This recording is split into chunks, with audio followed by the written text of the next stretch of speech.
Pipila ka mga lugar sa Misamis Occidental ang nalubog sa tubig baha kagahapon. Atong sayro ng detalye sa live report ni Cyril Chavez. Cyril.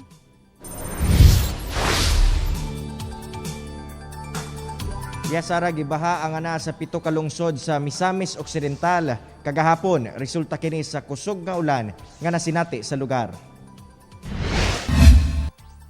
Sa kuha ni Helen Vivares, milapaw na ang tubig sa sapa sa Barangay Kunat sa Aloran, Misamis Occidental.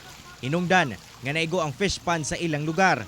Tungod niini, napugos na lamang sila sa pag-harvest sa ilang mga bangus nga di pa unta angay ibaligya. Nabahaan sab ang pipila ka panimalay sa Barangay Kalakaan, Plaridel, Misamis Occidental. Sa kuha ni Gerald Sanoy, misulod na ang tubig baha sa kabalayan sa lugar. Sa Sinakaban, naanod ang mga punuan sa lubi ug uban pang kahoy tungod sa pagtaas sa tubig baha sa lugar.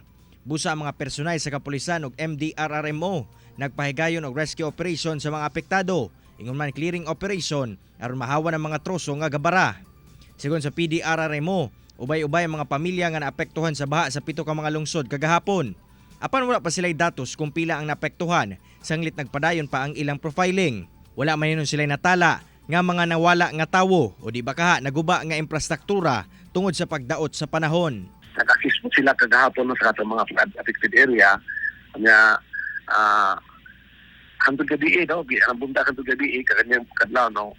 Nagmonitoring ito na sila ang mga sapa o suba. So far wala na reported karon nga magbaha no, okay na. Tambag sa otoridad nga magbinantayon o gilayon muhikling kung aduna nay pagsaka sa tubig sa mga kasubaan. Sara, karon diri sa rehiyon, partikular diri sa Cagayan de Oro City, nakasinati na og pagdag-om sa panahon. Busa tambag nato sa mga kapuso nga magbinantayon sa posibleng kalit nga pag-ulan karong hapuna. Sara. Okay, amping sa Mudihasay. Dagang salamat, Cyril Chavez.